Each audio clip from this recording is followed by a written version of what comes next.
And we're back now at 7:38 with new medications that could shake up the already booming weight loss industry. Some new findings published in the New England Journal of Medicine show a new injectable treatment from the makers of Ozempic and Wegovy delivered nearly 23% weight loss in trials. Meanwhile, drug maker Eli Lilly is a step closer to offering a weight loss pill. So lots to discuss with Dr. Roshini Raj, Associate Professor of Medicine at NYU Langone Health. Dr. Raj, good morning. Good morning. So let's talk first about this new injectable. How would it compare to the others? Right. So this is a new injectable, which is from the same makers of Wegovy. And the way that it's different from Wegovy is it's actually adding not only GLP-1, but another molecule that also suppresses hunger. So theoretically, you'd think it'd be a lot more effective. Turns out in the trials, it had basically a comparable efficacy to the already existing injectables. So that news wasn't necessarily earth-shattering, but the fact that it was actually comparable, so it did work, it had the same types of side effects, side effect profile,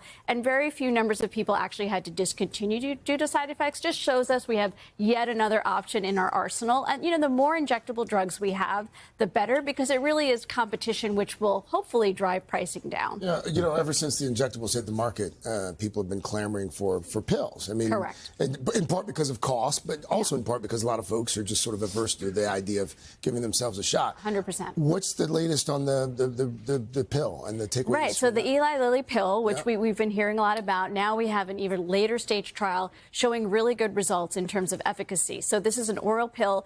It does not involve food or water restriction, which is great. You can take it any time of day, and it gives you the same level of weight loss as the injectable. And as you said, already we have 1 in 8 Americans, some people say, are using the injectables. You can just imagine the huge opening up to people who don't like injectables once an oral pill is available. And the studies look so good that they're probably going to seek approval by the end of the year, which means hopefully to be available by next year. On shelves next year. On shelves. 1 in 8, that's the number right now? That's what some research shows. It's a huge number for a drug. I mean, it's a staggering number of Americans that are already using the drugs.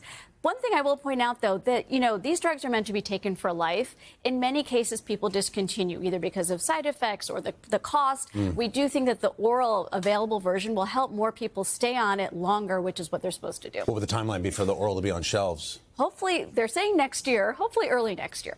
Quick question, to that point you just made. Is there a universe in which with the pill, for instance, every morning during allergy season, I pop a pill for allergies. Right. When these pills hit the market, do you have to just take the pill every day for the rest of your life to keep the weight down? That is how they've been studied and designed, and ideally, yes, that is how you're supposed to use it, because for all of these types of drugs, if you stop the medication, it looks like you will gain the weight back. Okay. Can you switch from injectable to pill if you've been doing an injectable?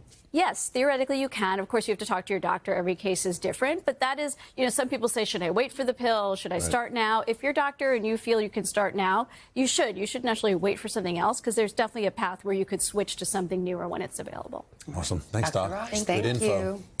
Hey, thanks for watching. And don't forget, you can catch the Today Show every morning on NBC or take Today when you're on the go. Just follow the Today podcast on Apple Podcasts, Spotify, or wherever you listen.